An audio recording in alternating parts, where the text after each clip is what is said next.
Hey, Pardon My Take listeners, you can find every episode on Apple Podcasts and Spotify. Prime members can listen ad-free on Amazon Music. On today's Pardon My Take, we have our good friend Rob Lowe back on the show. We're going to talk some football. We have NFL Week 10 preview. We're recording early. We're taking one Thursday off, so we'll predict what happens in the Ravens and Dolphins game. Hopefully we are correct. If not, you guess what? All the perverts out there, you get a little bonus pervert listen where you can listen to us be wrong at the top of the show. We have Fantasy Fuccbois. We have Fyre Fest of the Week, a great Friday show sending you into a great football weekend. And we're brought to you by our friends at Tostitos. Tostitos has created Romo in Your Ear, a Bluetooth earpiece that helps a football novice in your life get in on the game. Who's a football novice? The one friend who has nothing to say during the game, always loses in fantasy, has just horrible takes time and time again. During a game this season, one football novice will actually get to listen and repeat smart football-y stuff directly from Tony Romo in real time. I bet you're wondering, is the device a tiny replica of Tony Romo's head? Yes, a teeny tiny Tony Romo is literally going to be in your friend's ear. Tostitos wants to help you to find the perfect football novice to win the only earpiece. So if you know someone who could use Romo in the ear, have them go to Tostitos.com/Romo. Enter for a chance to win as the official chip and dip of the NFL.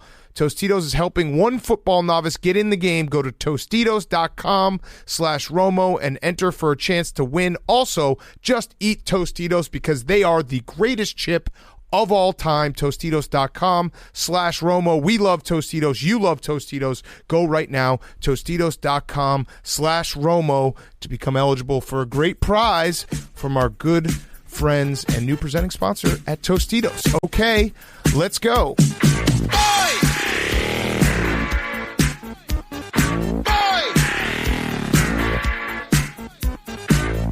in the street there is violence and lots of work to be done.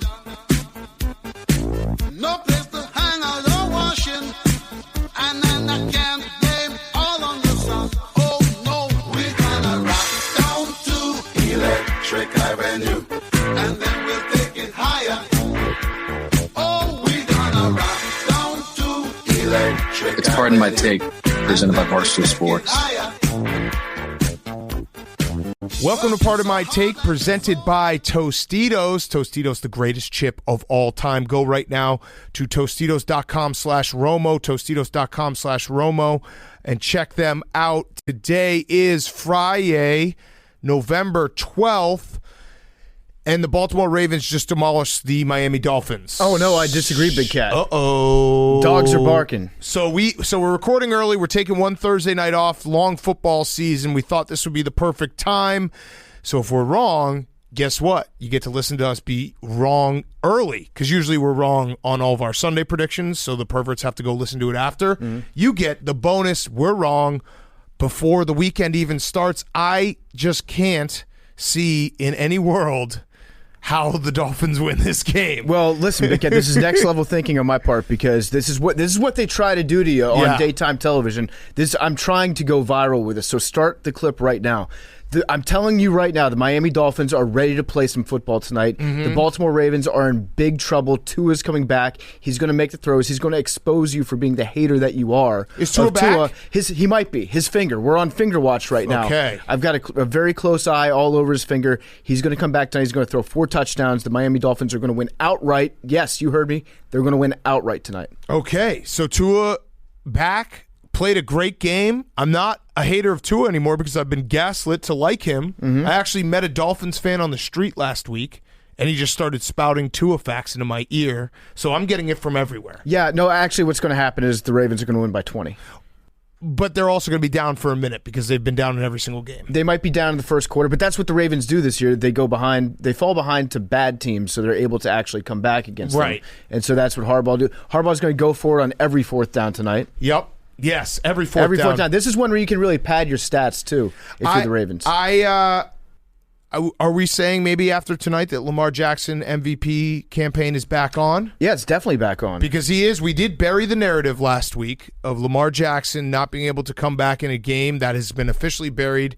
He was the first part of his career, the first 3 seasons of his career, 0-6, went down double digits in the second half. What is he, 4-0 this year, 3-0 this year?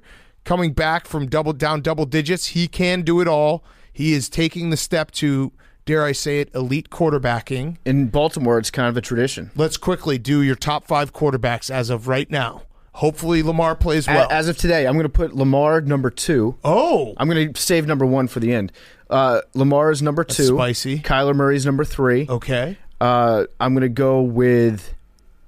So there are some hurt guys out there that I'm kind of skipping over. Yeah. So I'm taking Sam Darnold off the list. Yep. And also, Kyler's hurt too. But he's coming back. Maybe. He's hurt, not injured. Darnold is injured, not hurt. Correct. So I'm going to say Dak. I'm going to put Dak in there as well. I know he's hurt too. And then, Patrick Mahomes. I'm still keeping Patrick Mahomes. And who's your number 1? And then, my number 1's Russell Wilson. Oh, because he's back. Interesting. Wow. Double disrespect. All right, I'll go Brady, Rodgers, Mahomes. What? You guys are forgetting someone you're very close with. Blake Bortles? Joe Burrow?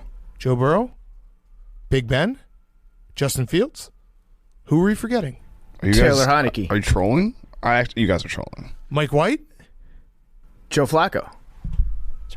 Josh Allen. No. Yeah. Josh You Allen. weren't trolling. No, Holy shit. I forgot about Josh. Well, Big Well, Cat we just put me just on the lost spot to the right Jaguars. there. I didn't get my big board together. I didn't know I was going to be asked for a Mount Rushmore on the spot. Okay, the whole start of the show was a bit. Yeah.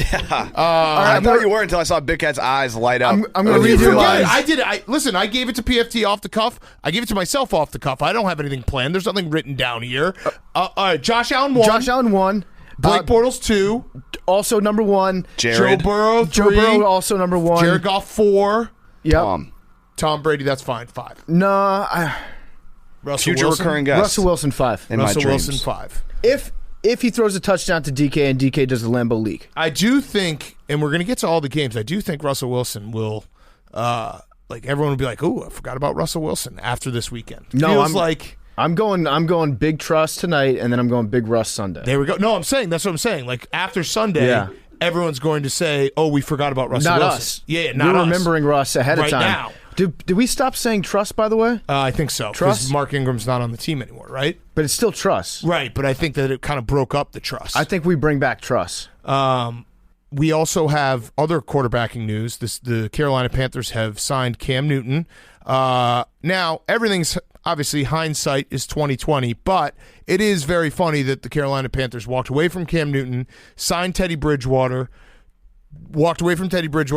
traded 3 picks for Sam Darnold, only to bring Cam Newton back. Yeah, and it's fun to watch because Cam's going to come back and he's going to get a hero's welcome because he is the Carolina Panthers. Yes. He's the most Carolina Panthers player in the NFL, and he's going to go out and he's going to be Cam that we've seen the last couple years and underwhelming. Yeah, I don't think anyone's expecting Cam to go out there and take the Panthers to the playoffs this year.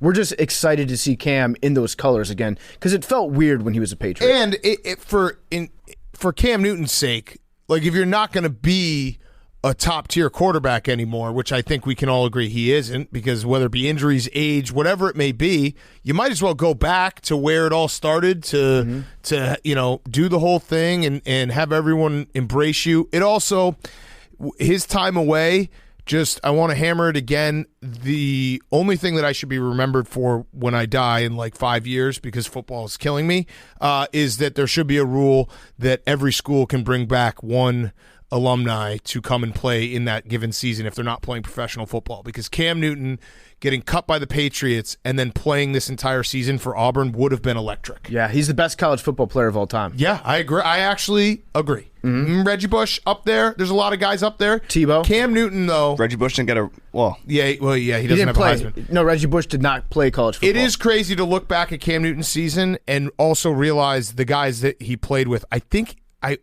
This might not be a fact, but it feels like a fact.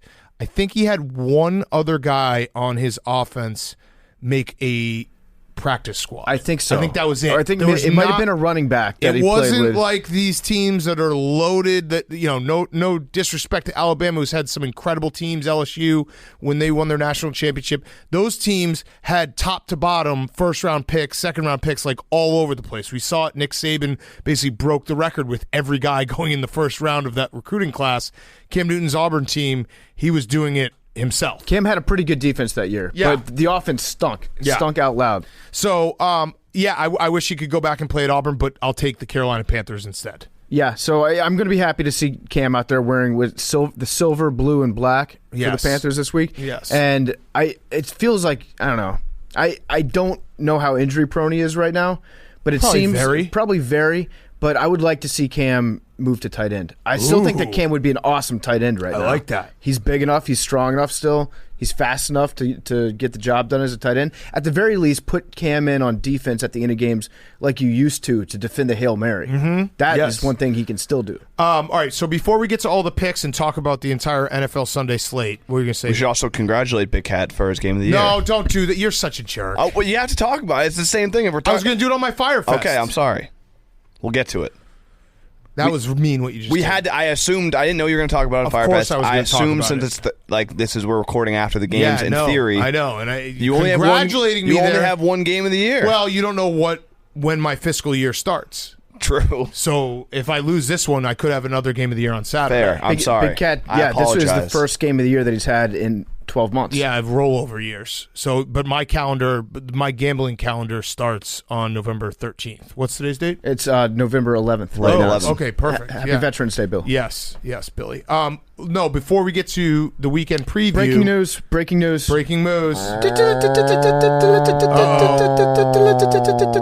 This is real. OBJ. Per Adam Schefter, Dalvin Cook did nothing wrong. No, sorry, that was an old one.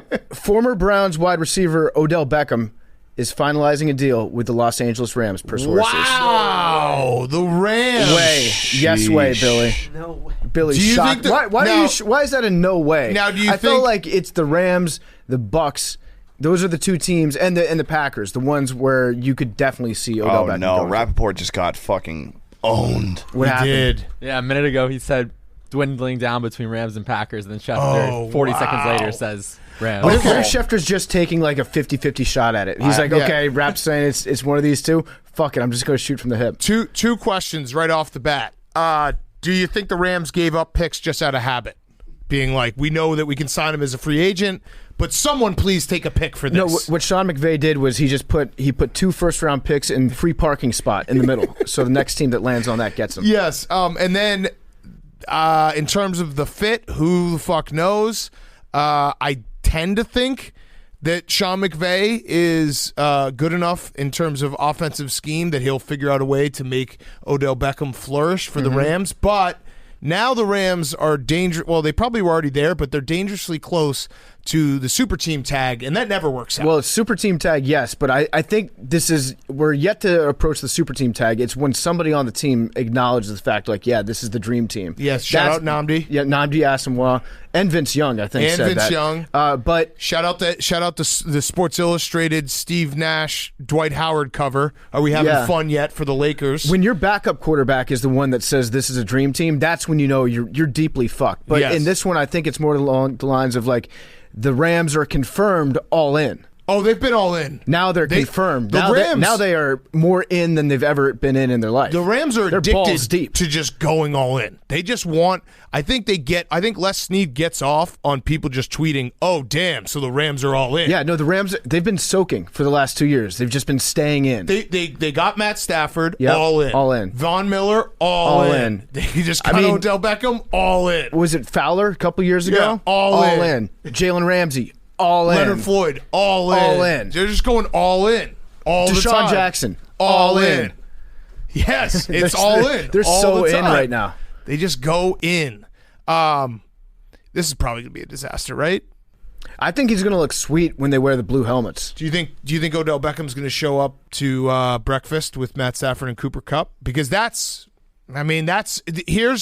listen, I'll give Odell Beckham the benefit of the doubt, even though he doesn't really deserve it at this point of his career after what happened in Cleveland. But it doesn't feel like Matt Stafford has a very nice connection with Cooper Kupp, and if Odell Beckham doesn't get targets, there could be some issues. Yeah. Some issues. Well, what's funny is if you looked at it on paper, but I guess the Rams are a pretty good fit for everything that a normal person would want in a football team that they would join. But the Cleveland Browns were the best fit for Odell Beckham. That he got traded to the best possible organization with his best friend on the team, with a great coach, a good quarterback, a good young quarterback, good scheme, great running game, decent like that should have been everything that Odell needed. And so when he's a free agent now looking, it's like, well, you had it pretty good when you were in Cleveland. I guess the Rams are they're as good of a fit, as close of a fit as he could think that he wants. Yeah. But then is that what you really want? I was actually thinking about that last night, that like, what if the Browns had just been like, hey, Odell, you want to sign here as a free agent? Like we'll just pretend that little breakup, like who hasn't broken up for 3 hours? No, sometimes those are the best relationships where you break up. We're broken up. You test what's out there and you're like, you know what? I really prefer it when I was with you. Yeah, I've calmed down. I made a mistake. We can all admit that we make rash choices sometimes. Yeah. Let's get back together. Cooler heads prevail.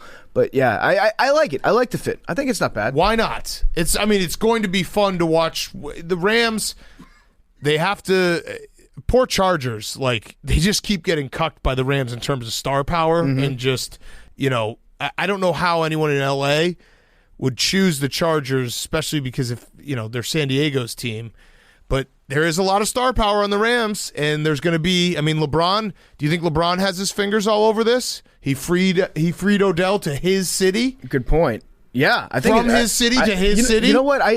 I'm getting pre-upset for Odell because he is the first loss that they have, where Matt Stafford throws like 10 completions to Cooper Kupp, and Odell gets 2 catches. Odell will need to be freed again at that point. Yes. I'm getting like pre-free. Free my man. Yeah. Free my man. All right, let's get to our weekend preview. Let's talk some games. Awesome slate, both Saturday and Sunday. Before we do that, Cross Country Mortgage, much like us at Barstool, people first group of people. They're dedicated to the fundamentals of mortgage lending, which results in a fast, convenient, and less stressful home financing or refinancing experience. Rates are unbelievably low right now. Don't pay the bank more money than you need to. If you're a homeowner and haven't refinanced recently, you also should hit up Cross Country Mortgage. They don't just do new mortgages, they do refis as well. Mortgages should not be a dirty word. It's something that everyone should aspire to have. Buying a home, stop throwing away all that equity and rent every single month. Go check out Cross Country Mortgage. Like I said, rates are at an all-time low. They may never get this low again. Call today for a fast, free rate quote. Our partners will save you a lot of money. Call today, and our friends at Cross Country Mortgage will give you a free home valuation. This is free to you just for calling. So go to crosscountrymortgage.com/barstool to learn more about your future home buying experience or refinance your current mortgage. Cross Country Mortgage LLC, NMLS 3029. All loans subject to underwriting approval. www.nmlsconsumeraccess.org. crosscountrymortgage.com/barstool. All right, week 10. Can't believe we're already at week 10. Double digits. I am struggling with something, boys, that I have to admit. The fact I still haven't fully grasped the fact that there are 7 teams that get into the playoffs in each division, because we keep talking about all these teams. Any team that's like 3-5 or 3-6, I think they have no shot. No, they're at the all playoffs. still in the hunt. Everyone's still in the hunt. Every team. This actually feels like the first weekend where we will have the separation of the hunt. Like if the Vikings lose again, they're in big trouble. So I wanted to have the debate with you going into this weekend because there's always one week where it's either separation Sunday or it's moving day. Right. This feels like separation Sunday. It does. In advance. And so you look at some of the teams that are technically still in the hunt or in the playoff picture. The Atlanta Falcons, if the season ended today, the Falcons would be in the playoffs. Yes, they would, which is crazy. But here are the teams I circled that if they lose this weekend, I now officially am saying they're in big trouble. Kind of have to go perfect or close to perfect down the stretch. I think the Seahawks are in that camp. 3-5. If they go to 3-6, it's not that they're eliminated. It's just the margin for error. They can't lose a fluky game. I'm going to call this a can't lose for the Seahawks. Yeah, because you know what I mean. Like it's not. We're not saying that they're out. It's just now they can't have an off week, because if you go 3-6, you reasonably have to finish the season. Someone check my math here. 3-6, 10, 7-2. That makes sense. 10-8. No, that's yeah. more. We're thinking that you have to get to 10-7. 10-7. But that So, yeah, mode of that's thinking might be 7-1. outdated even because we always assume that if you're 10 wins, you're going to get into the playoffs.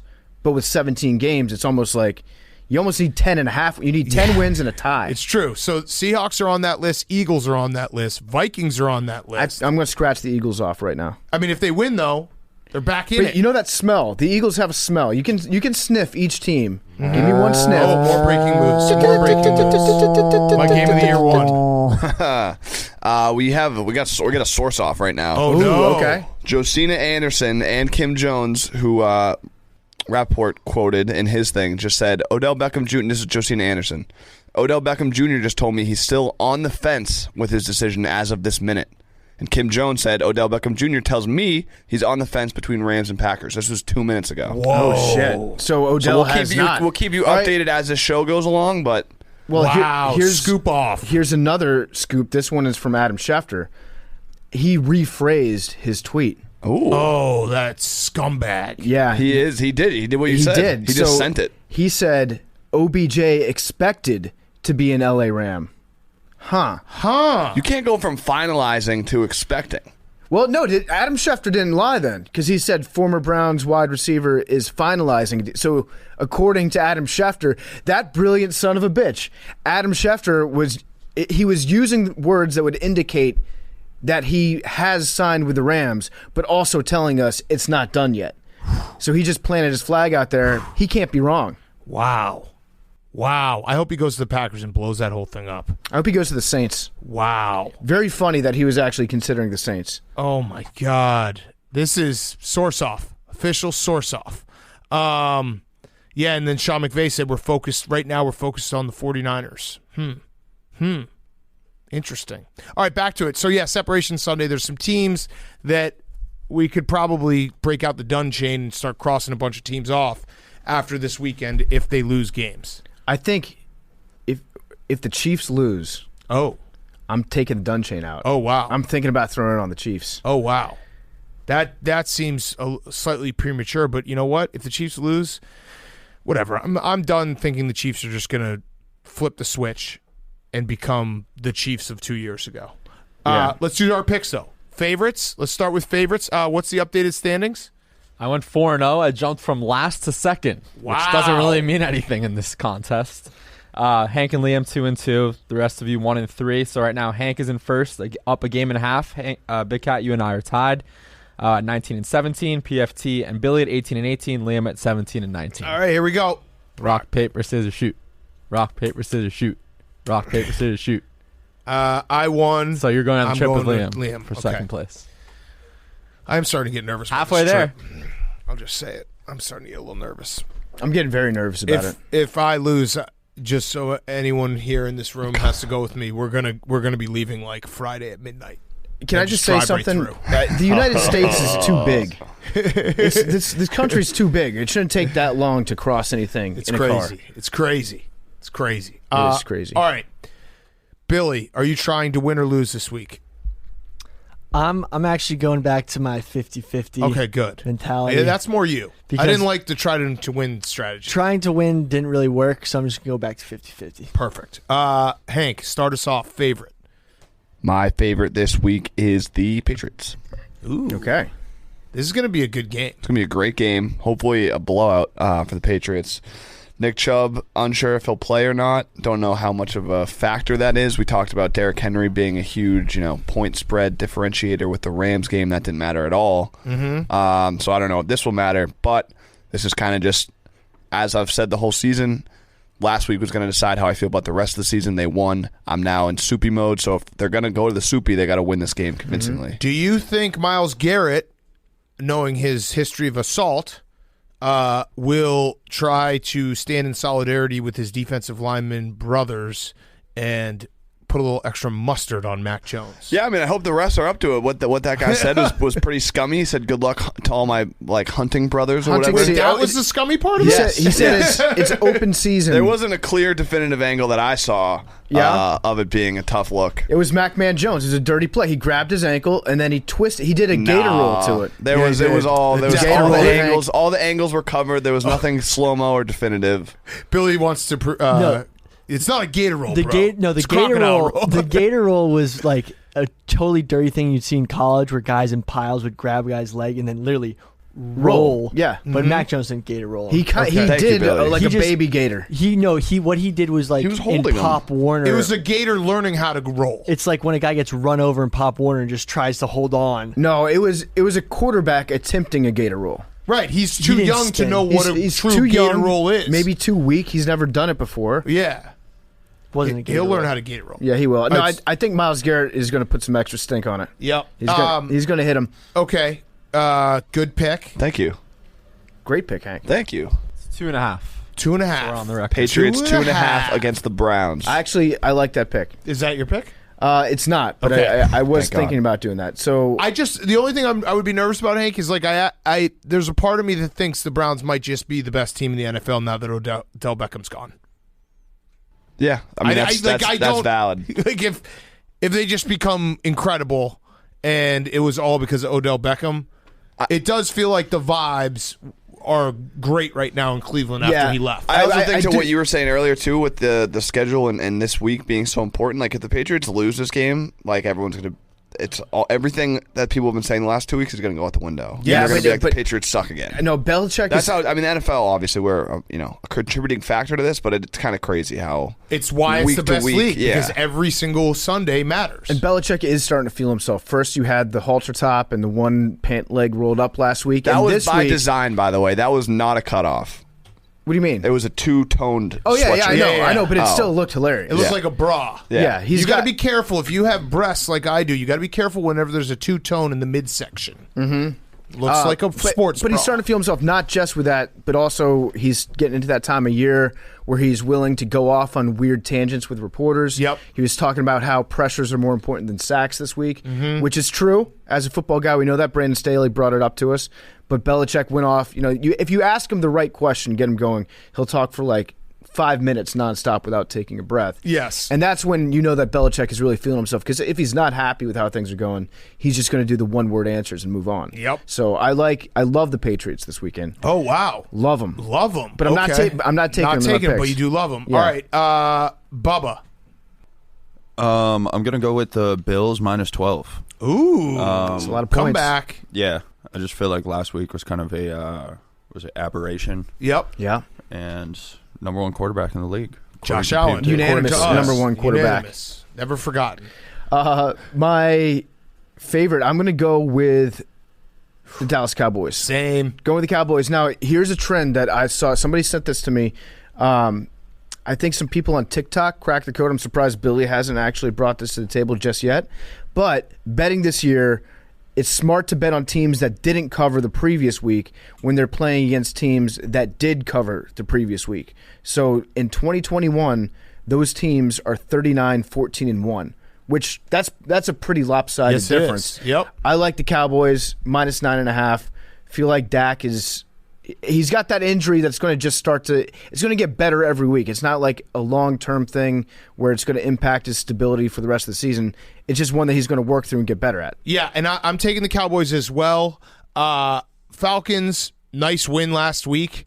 I think the what the Falcons do well versus the Cowboys, like it's a mismatch because what the Cowboys' weaknesses are. They were exposed last week against the Broncos because the Broncos were able to run all over them. Falcons can't really run the ball. So, and they also don't really have a pass rush. So I think Dak will have a ton of time. I think the Falcons will have a lot of trouble getting consistent drives. So I like the Cowboys. I'm trying to help you out on this one too because this feels like it could be a watermelon game. I'm getting watermelon vibes from it because Mike McCarthy obviously is on the hot seat. He's always on the hot seat. But last week, Jerry Jones, after the game, talked to the media and was basically saying I went over the game plan and told Mike McCarthy exactly what the Broncos were going to do to us, and then Mike McCarthy did not take my game planning advice, probably because I'm the owner of the team. But still, Jerry Jones thinks that he's a coach, and we don't listen to the coach who also signs your paychecks.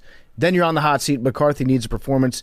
Ipso facto, it might be watermelon clobbering time. And one extra one on top of your stat, that stat essentially is just we're very stupid human beings because what happened last week we expect to happen again. There are 2 games with the 2 biggest upsets last week that have almost identical lines, and I think everyone's going to look at it and they're going to say, wait, the Cowboys just lost outright as a 10-point favorite. Yep. They're a 9-point favorite. Got to take the Falcons. Wait, the Bills just lost outright to the Jaguars as a 14-point favorite. They're a 12-point favorite against the Jets. Got to take the Jets. It never works out. Doesn't Never, ever. ever. Also, Randy Gregory has a calf. Something to keep an eye on. Jersey Jerry said he's a scumbag.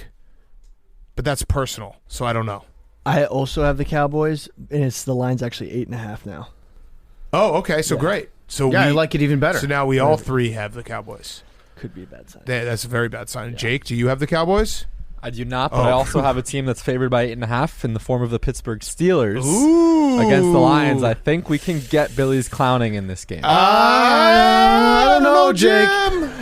You guys we've all been fading the Lions, and it hasn't really worked out on this show. No, we've been betting on the Lions. Yeah. Oh, yeah. The Lions have been fading us. Right, and now I'm going to fade them. Okay. I mean, buried the I'm film, a terrible Jake. gambler, so I'm not going to pretend like I know the outcome. I'll do a counterpoint, though. Mike Tomlin loves to play down to his competition. Mike Tomlin teams. The Steelers don't blow anyone out.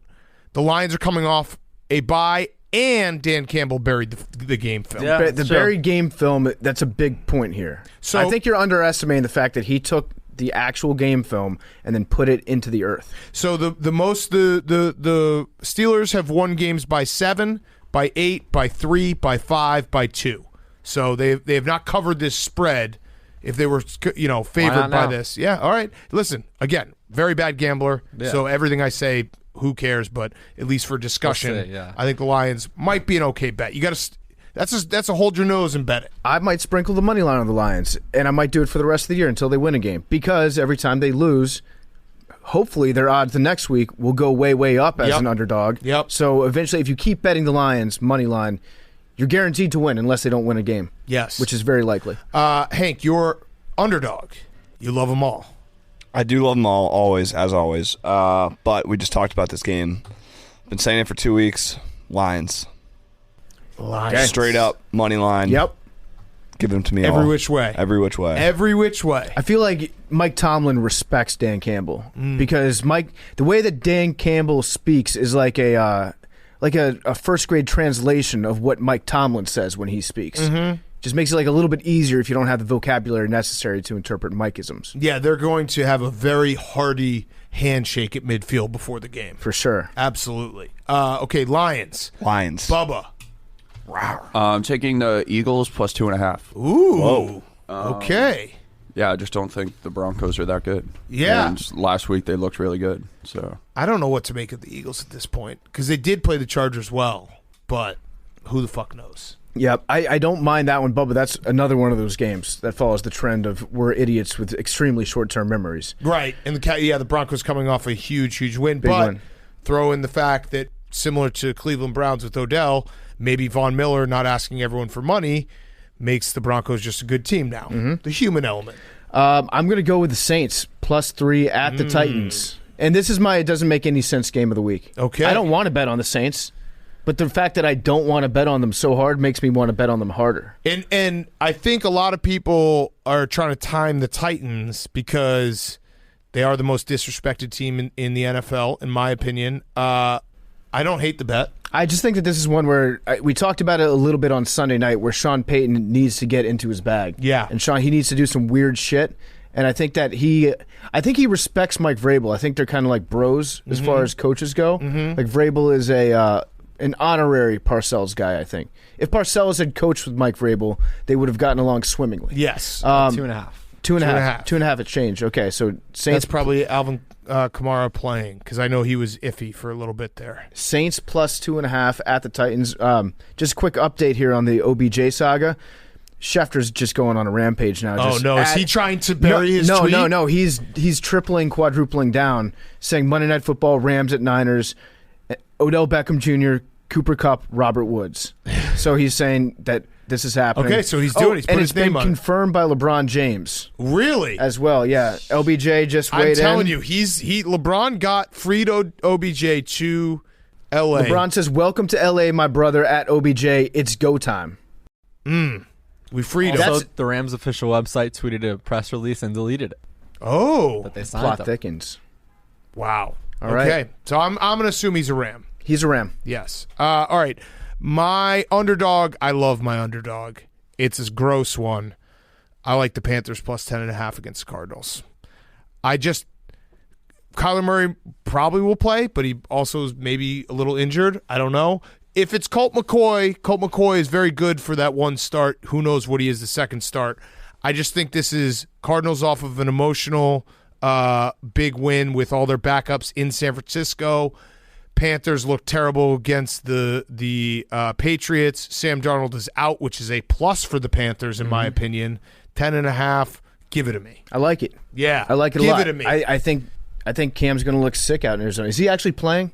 I don't think so. He This dressing? also follows your rule. It does follow the rule Cardinals because the Cardinals dominated. Right. And with Colt McCoy, you're right. Every season he gets in as a backup, and he's way better than you think he's going to be as a backup. Yep. And then there's too much film on Colt McCoy the next week, and they know how to shut him down. Yes. Going home after a big win with the backup quarterback, actually reminiscent to what the Cowboys did, where the Cowboys won with Cooper Rush in Minnesota. Yeah. Came home and laid an egg with the Broncos. So Cardinals go win big game with Colt McCoy in San Francisco. Come home, maybe lay an egg against the Panthers. This is P.J. Walker then that's probably going to be starting for the Panthers. I'm more betting on Christian McCaffrey. Right.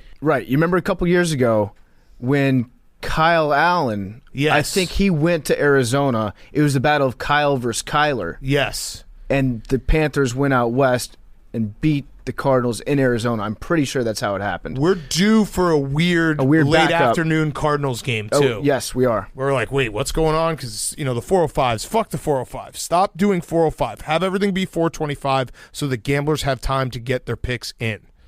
Billy.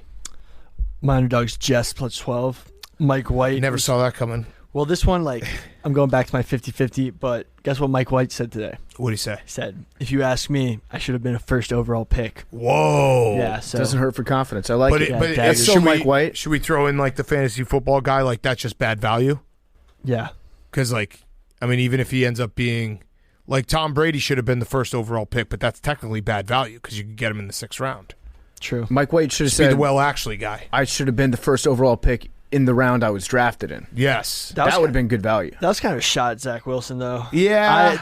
Honestly, that gave me bad vibes when I read it, but Wait. Yeah. It's So trouble now- in paradise. Which. Well, this isn't actually a pick I want to win. This Okay, is my got loss. it. This is the loss. You know, All right, what's that makes crazy sense. is if you showed me a picture of Zach Wilson, I would think that if he were in a computer game, his name would be Mike White. Mm-hmm. He looks more like a Mike White than a Zach. Yes, I think agree. I think Mike White actually looks more like a Zach than Zach yes.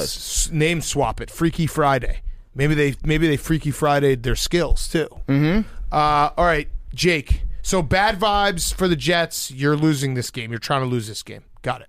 I'm going to take the Seahawks plus 3.5 at the Packers. DK, as he said on the show, going to score and bring back the piss celebration. Very happy about that. Is Aaron Rodgers playing?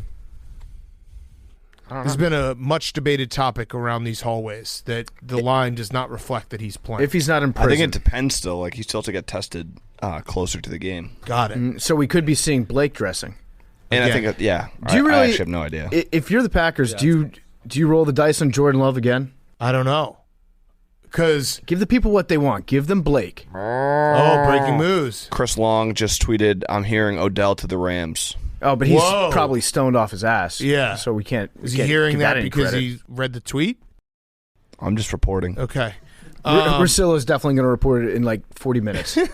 What were we just talking about? Seahawks 3.5 for Aaron Yeah. Rodgers. Wait. Von Miller just posted an Instagram story with Odell on FaceTime saying, let's chase this ring, family. Okay, so it's official. That's official. That's as official as it gets. Thank you, Billy. That's why, going back to Sunday, this is why Billy has an important role in this room. You're finding the deep corners of the internet to get it to us. Dumpster diver. Internet Yes. anthropologist. You think if DK had promised to do a fake shit in the end zone on Sunday, that Odell would have been like, you know what, I'm thinking Seahawks. So to go back to your question, do they roll the dice with Jordan Love again?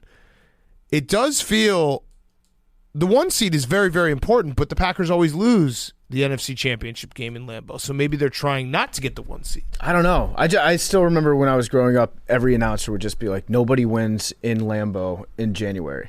And then, But then Eli Manning happened, Mike Michael Vick Vick happened. Michael Vick, yeah. The two maybe Almost most Joe Webb. Yeah, Almost Joe Webb. two most athletic quarterbacks, Eli and Mike. Matt LaFleur is confident in Rodgers. Okay. playing. But COVID effects.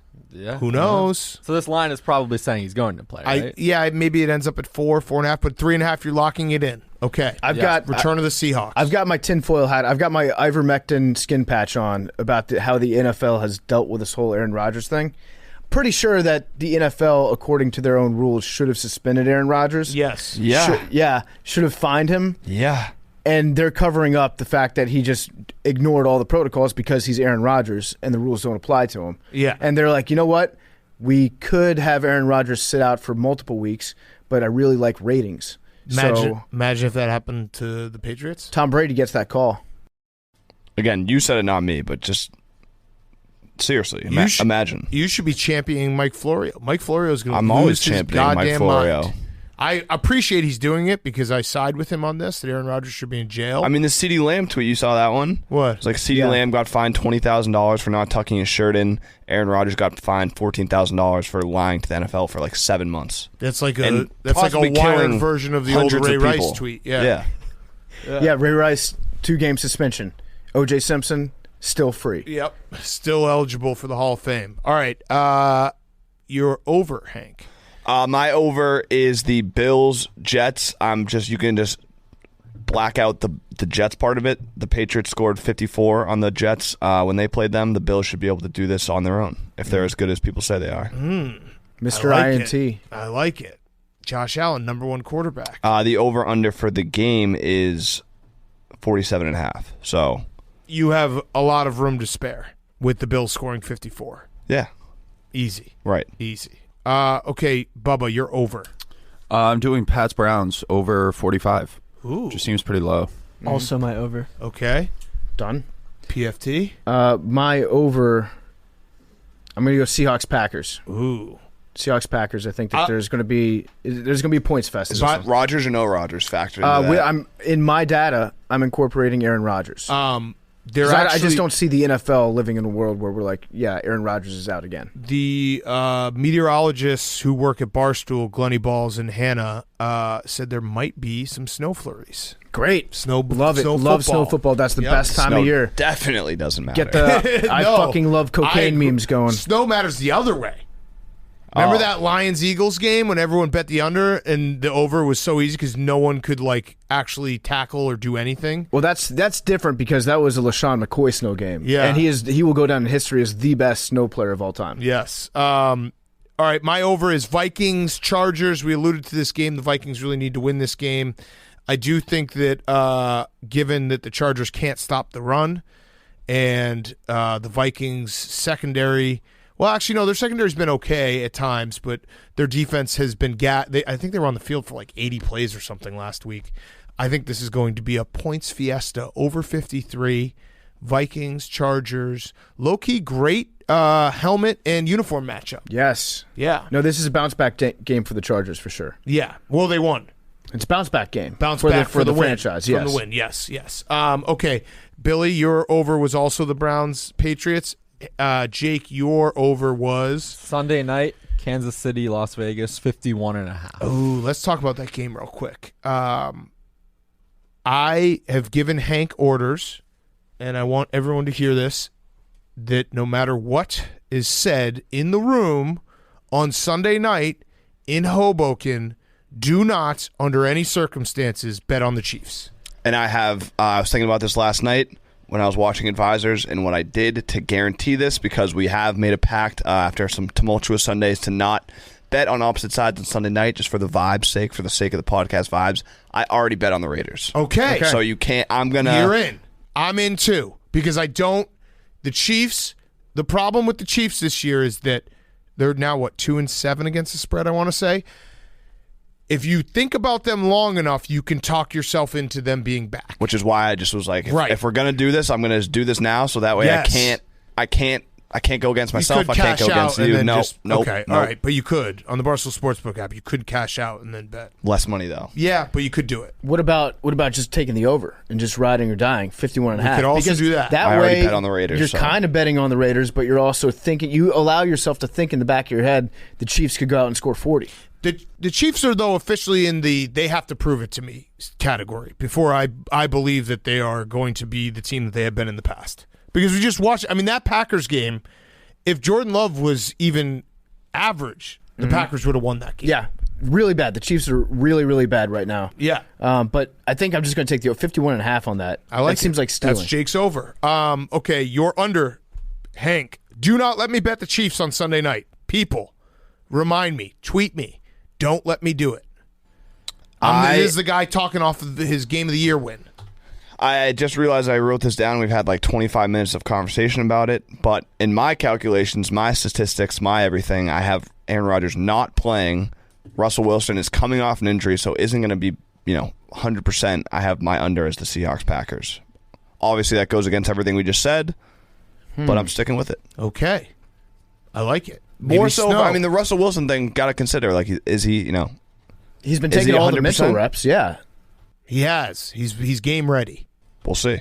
He did the Succession video. True. We still haven't gotten an explanation for. I really wish someone would just ask him, how does you coming back have anything to do with Succession? Yeah, because it's like if you're saying the Seahawks are Succession, you're saying they're a super dysfunctional family Right. that is just constantly, battling each other. But they're Right. still on top for right now. Not really. No. They're still rich. The run is over. They're still Yeah. rich, though. Their Super Bowl window is basically done. Is Aaron Rodgers Stewie? I actually think he might be. I haven't watched this week's episode. Okay, sorry. Adrian wasn't a Brody. spoiler. Adrian Brody is it? Yeah. No, Stewie is the other guy who's friends with Kendall, who they've been trying Gotcha. to take over for the last 3 seasons. Gotcha. No No, spoilers there. I think Adrian Brody is Aaron Rodgers. Got it. The people of Green Bay are Adrian Brody. They own the stockholders, stock in, yes. Yeah. Okay. Adrian Brody's got a pretty nice house in Succession. Very nice. Yeah. Also, Liam, a really nice vest. yes. Very nice vest. Under Liam. I'm taking Jags Colts under 47.5. Okay, now are you concerned about the baby factor? No, I think both these teams stink. So the But baby Carson factor, Wentz- to explain it, PFT. So Carson Wentz's wife is going to have their second kid scheduled to come out on Sunday. Carson Wentz, that's not how childbirth works. No, they've got an appointment. And so Carson Wentz says, if the baby comes on Sunday, I'm still going to play. Breaking news, there's a baby? No baby. The Los Angeles Rams have officially tweeted the Rams have agreed to terms with wide receiver OBJ. So, saga's finished. So now we also have to go back in time right now and say Rappaport was actually the salty bitch there. Yeah. Because he was trying to basically say it's not done yet when Schefter had the report. Yeah, so somebody on the Packers hit up Rappaport and was like, wait, it's not done yet. Rappaport believed them. Yep. Got the wool pulled over his eyes. Meanwhile, Adam Schefter's high-stepping in the end zone, retweeting like 7 tweets confirming his report. Yes. So what were you just saying? Oh, the baby factor. The baby has an appointment to come out on Sunday. Now, there are baby appointments. I don't think they actually made one I'm saying for the Sunday. baby made an appointment to come out on Sunday. Football guy. And, he's going to hit the hole on Sunday afternoon. And Carson Wentz said, guess what? If the baby comes, I have a football game to play in. So even if the roof is open on Mrs. Wentz, it's going to be Carson Wentz under center. I kind of like this because this just shows that Carson Wentz is the same privately as he is publicly on the field. He just puts himself in terrible situations that he's going to be like, I'll explain this away to my wife. Yeah. Like, I'll miss my child's birth and I'll be able to get myself out of this. I like to imagine that Carson didn't tell his wife, and then she found out through a report in the news. He can get himself out of anything. The guy is just he is writing so many checks that his ass can't cash. And good luck to Carson Wentz. I do like the fact, though, that he's willing to go out there and say that, and I hate the Jaguars, and so I'm going to be betting on the Colts on Sunday. You got to go with the baby magic. This feels similar to the Cowboys game, to the Bills game. You see the Jaguars win as big underdogs. Mm-hmm. Everyone's going to be saying, ooh, let's do it again. I don't think so. Mrs. Wentz has this marked as a push. All right, PFT, you're under. My under, I'm going to go with the land under. The Raul Junder. I don't know. I'm still workshopping that one. Yeah. Tampa Bay, Washington. Keep that in the workshop. It should be the And then Landover. burn the workshop. Landover was definitely a Clowntonio Brown moment. The under 51, and so it's just the Washington football team being like, hey, we're gonna bring a good team down to our level and just make you play a real shit fest. Off a bye. I looked up the stats. Ron Rivera off a bye, 3-7 career, not good. But who really gives a shit? Bruce Arians is like 2-2 off a bye. Doesn't matter. It's gonna be like a 40-7 game. So I'm giving myself 4 points of wiggle room there. Yeah. And Stephen Shea hit me up and he was like, "Hey, we gonna watch the game together on Sunday in Hoboken, buddy?" And I was like, "Yeah." And then I think he said, "Get ready for some pain." Ugh.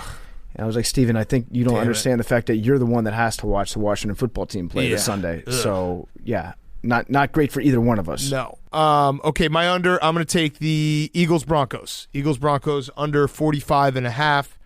I don't know. That just feels like some drives stalled around the 40. Yep. I feel like both those guys just just titty bumping. Yeah, just running around pillow fighting all afternoon. Mm-hmm. Billy. Lions Steelers, I feel like it's going to be a kneecap biting game. Lions are going to be scrappy. Steelers going to be low scoring. Lions are just going to try to crawl their way out of it. Oh, how does a team crawl their way out of something? Well, they're Lions. Yeah. It's true. Lions pit. Lions pit. Den? You saying the Lions Den? The snake 42. pit? Daniel Campbell in the Lions Den. Pit. It's 43 now? Oh, 43. Okay. Good pick, Billy. We got to start saying good pick to each other more often. Because none of these picks are ever good. Nice picks. Jake, finish us off, and then we'll hit any. I think we hit every game, but if we didn't, we will do that. I am in with Liam. Colts Jags 47.5. Okay. Under. Okay. Did we hit every game? I believe we did. Oh, I had one other thing I want to bring up about the Patriots-Browns game. Mm-hmm. Hank, did you see that Jared Mayo and Steve Belichick have a fart machine? Love it. I did not see Guy that. stuff. Yeah, just guys being dudes. It's hilarious. So they were doing interviews. That's how you keep the locker room light. Yeah, Troy Brown was doing a media with the. I think it was like a media interview. I forget who it was with, maybe a TV station. And so they just left the fart machine behind and started setting it off during his interview. I love that though. I love that's as far as I know, that's Steve Belichick's entire job is to just be a prank guy. Every team needs someone like that. Farts will always play till the end of time. Always. There's never been a non-funny fart, especially when PFT does it during the podcast. Yeah, or when Joe Biden does it on the Queen, or whoever that was. That's probably a top 5 fart. The fart on Bob Costas' pillow at the Olympics. Good fart. Mike Ditka's fart. That one had a long shelf life of hilarity. Yeah, it had a domino effect. Yes. All right, let's do Fantasy Fuckboys, and we have Rob Lowe. Before we do that, though, quickly, this weekend, you're probably saying to yourself you need something to eat on a Sunday or Saturday. Well, guess what? Barstool Bites is here. Head to barstoolbites.com or download the Barstool Bites app and check delivery or pickup options near you and get $3 off your order of $15 or more with code BARSTOOL exclusively on the Barstool Bites app or barstoolbites.com. We made a sandwich. You can get the Pardon My Biggie. There's buffalo chicken dip. There is cheese curds. There is pigs in a blanket. Everything is out there on Barstool Bites. It's the best accompaniment with your football Saturday or Sunday or maybe Friday night. Ordering is now available right at your fingertips at www.barstoolbites.com and via the Barstool Bites proprietary app available for download from the App Store, Google Play. Head to barstoolbites.com or download the Barstool Bites app and check delivery or pickup options near you and get $3 off your orders for $15 or more with code BARSTOOL exclusively on the Barstool Bites app or barstoolbites.com. Okay. Fantasy Fuckboys. Quickly before Fantasy Fuckboys play Barstool app, up to $50,000 jackpot. Love it. $50,000 free to play. Love it. Playbarstool.com. Download the app. My name is Barry Bagavalonia.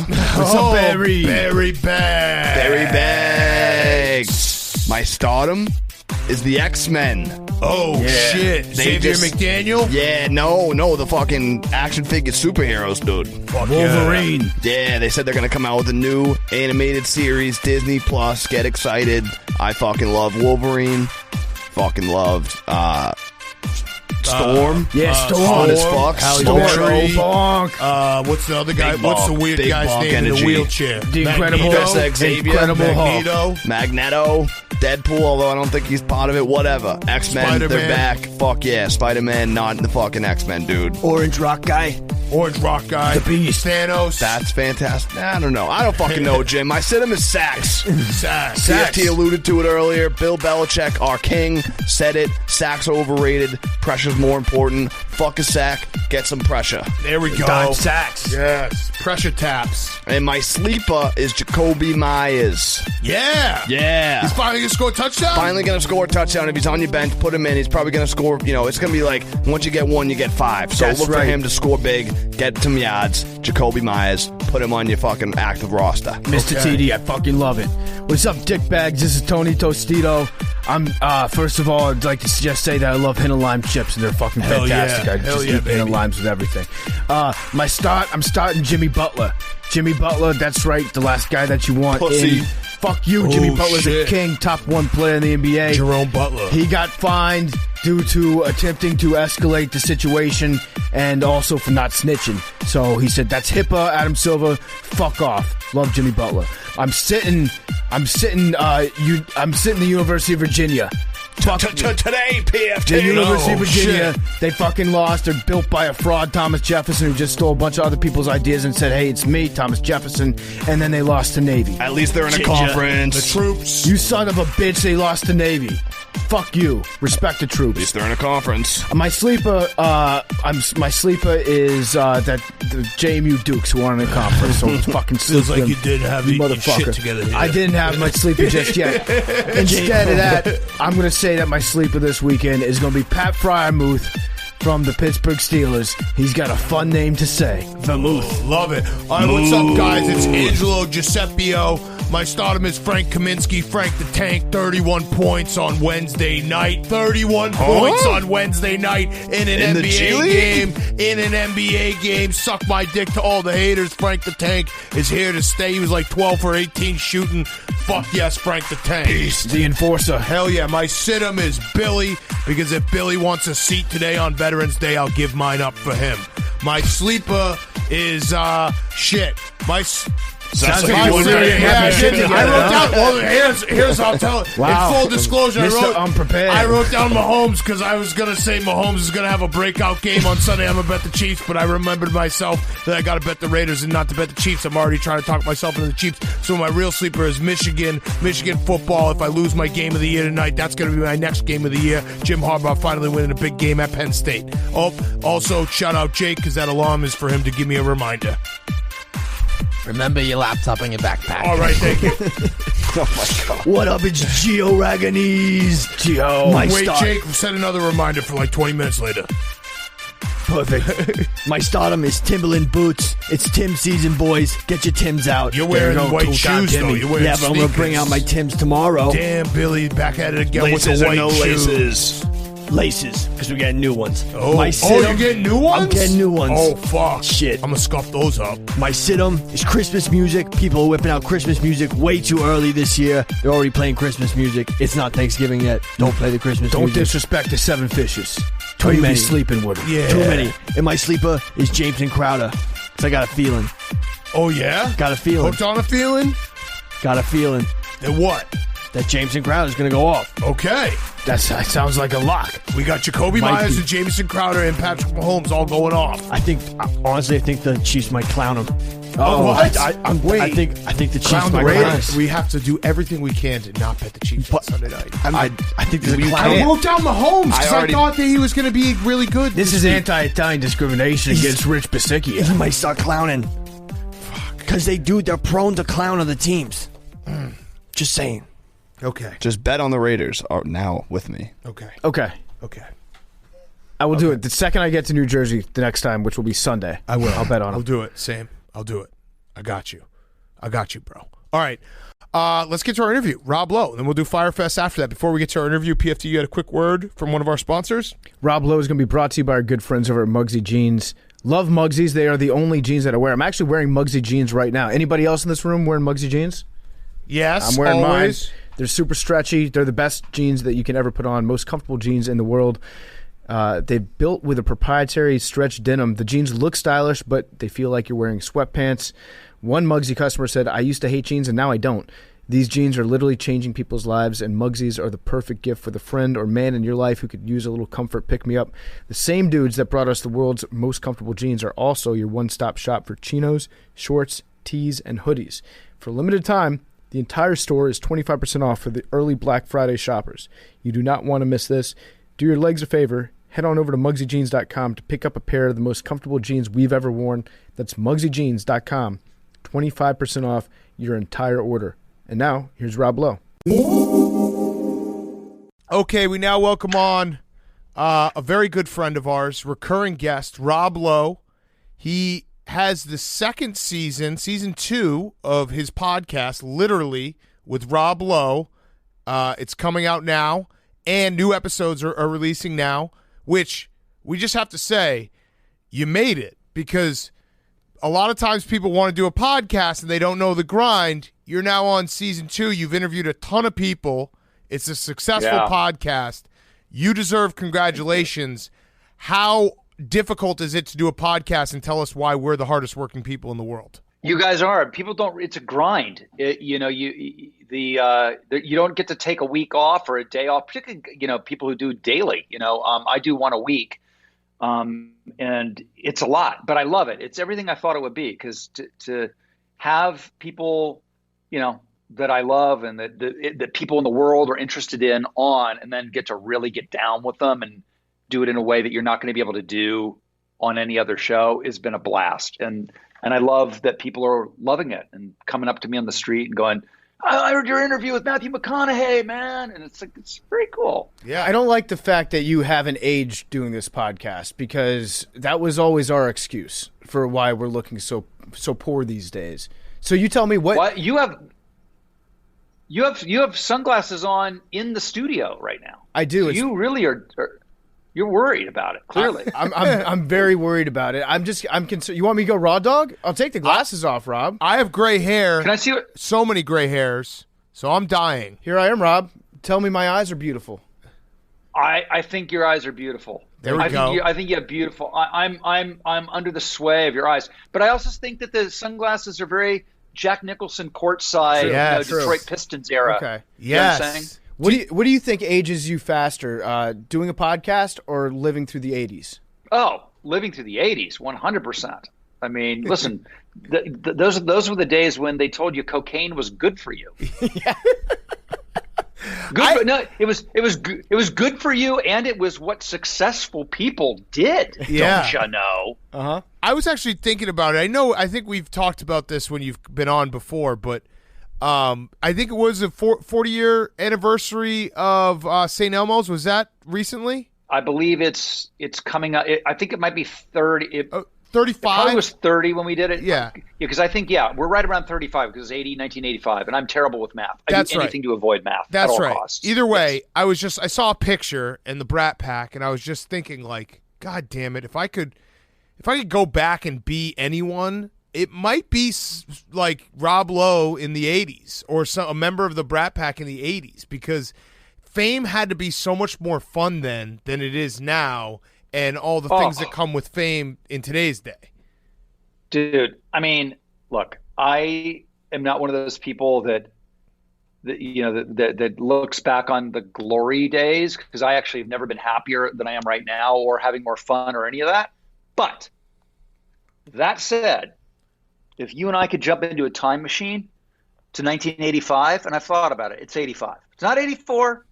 It's not 86. It's 85. It was pretty epic. Pretty epic. In fact, I'm working on a documentary on the Brat Pack and those years, and I think it's going to be super, super fun, and all of the stories, because it was a very specific. It was pre-internet, pre-AIDS, we thought Coke was good for us. We had it wrong on every account, didn't we? Yeah, I was going to say, you guys really basically predicted things incorrectly there. We're never going to have consequences. Yeah, fuck. Yeah, 1985, the year both of us were born. So I'm fascinated with that, just because, we're both 90s kids, not 80s kids, and 80s felt like, I don't know, it just 100 years ago. Yeah, it feels like 100 years ago, but it also feels like there's something about the 80s that was so cool that I can't really put my finger on, and maybe it might be totally off, but every time I think about the Brat Pack, I think about that. You're not off. It was cool. It was because there was an innocence.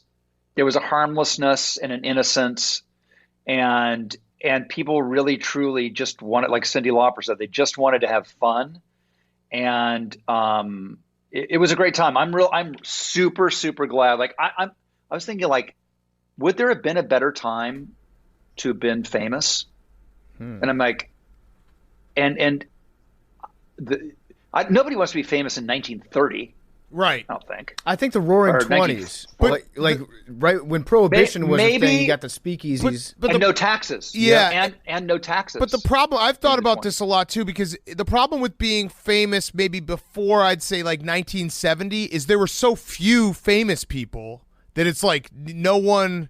You know what I mean? Like you were the famous, like Marilyn Monroe was the famous person kind of thing. So it's like you'd want there to be a little bit more fame around that you could mingle with. Maybe not what it is today where everyone can get famous instantly. But I think somewhere in the 80s might be the sweet spot. Well, because the other thing is in the 50s, 60s, 40s, 30s, whatever it was, there were still really intense societal norms that you had to kind of abide by, or if you didn't want to, it had to be on the down low. And, post the 60s and into the 70s, it was a fucking free-for-all. Mm-hmm. Yeah. So there's that part of it. I've got one more 80s question, because I've always been curious about the whole neon aspect of the 80s. When you were living through that, were you just like, wow, holy shit, these colors are brighter than normal? Why was everything neon? Dude, I had a neon sculpture in my house. Oh, hell yes. Of a cactus.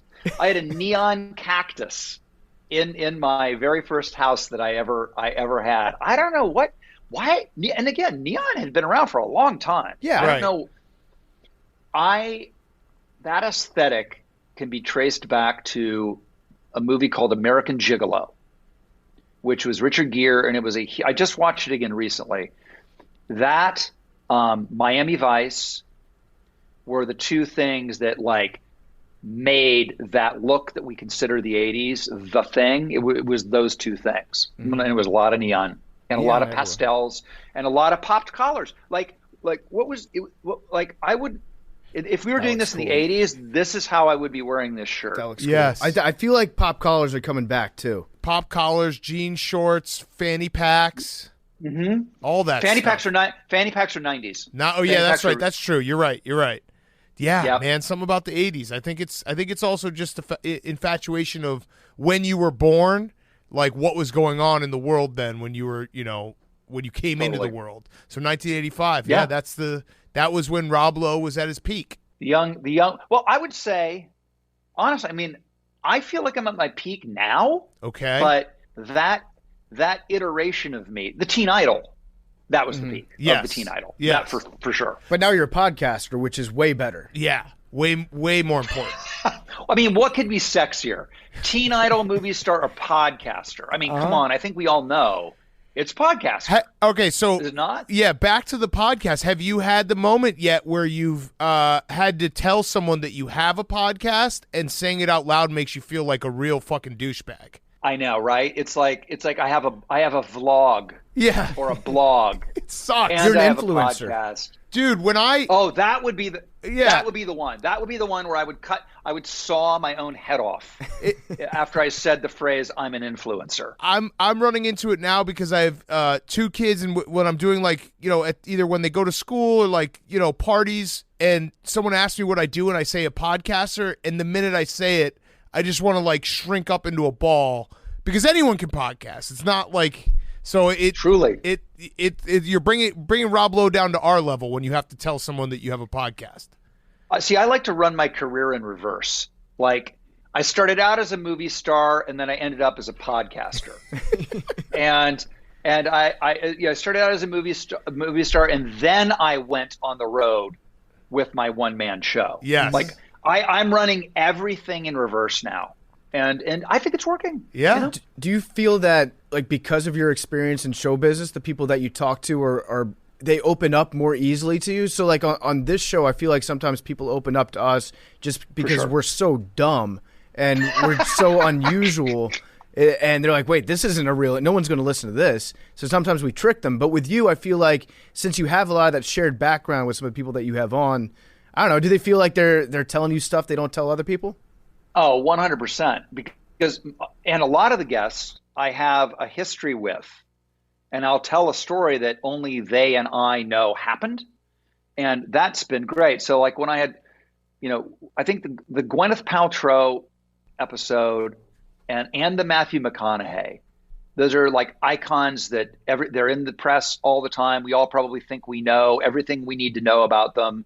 We all probably have our opinions made on both those people. They're lightning rods and good and bad. Like there's not a lot of mystery with those two. And what I'm really proud of what my show I think does is there's a side of them that you never would have imagined because I know a side of them that people aren't going to know because of my history with them. Yeah. When you first came, or no, sorry, we first had you on when we were in LA, but then we had you on again before your podcast launched. We gave you an assignment. Everyone should go listen to the episode with Magic Johnson, but can you tell us what you found out about Magic Johnson and his tweets? How about this? I have new and breaking news. Ooh. Oh, hell yes. Let's go. Last night, I found out that Magic Johnson does not physically do any of the tweets. Which may explain some of it. So it's articulated clearly across the room or while he's doing 17 other things as a titan of industry. And then there is a woman whose job is to figure out what he's talking about and make it a tweet. So that's the latest wrinkle, which I think might warrant some further exploration. Okay, so he's just, do you think he says like send tweet, or is it he's just talking and she's like, oh, that seemed like something important, send tweet? Maybe that's, you I think have hit it. I think he doesn't say send tweet, so she never knows when it's ended. Yeah. That makes sense. So you get what you get, because I can promise you, here's what it's not. Hey, hello, I have an idea for a tweet. Are you ready? Lakers look very stiff tonight, period. Perhaps they need a change in the lineup, period. Send that. I don't think that's happening. Right. Okay, so this makes sense, though, because it's a lot of his tweets are just matter of fact, like the Lakers were great last night and LeBron looked young. So he's just saying that out loud in conversation, and then it gets filtered through this woman's brain out into the world, and then he's a viral sensation. Yeah, and it just goes to show you never know what's going to be viral and what isn't. And by the way, knowing Magic like I do, I've literally known him since his rookie year. I'm not sure he's aware of what a viral sensation is. That's I mean, beautiful. I talked to him.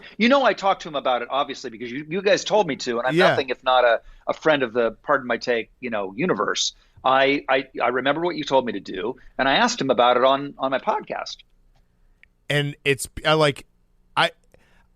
fascinated with it. He is his Twitter is so perfect. I hope it never ever changes. I hope he never gets aware of it. Have you talked to him about the Lakers? Because he's been tweeting a lot about the woman in his life. He's been speaking a lot about the Lakers. One tweet I saw was just "wow!" exclamation point. I don't know how. You're like, yep, okay. He just said "wow." I'm going to put that out there. But it was just like a Maserati drove by. And he was just wow. And you had to figure out what it's about. I think it might have been about the Lakers. I can't be sure, but he did say the Lakers have a team issue and a basketball issue. Does he ever mistake you for Rob Pelinka? Oh, yes. That's all a Jeannie Buss thing. The Rob Pelinka thing, that's a Jeannie Buss obsession. Whenever she sees me, she calls me Pelinka. And did I tell you guys that I came in and made a speech to the ownership group as Rob Pelinka? I told you that story, right? Yeah. Yes. Yeah.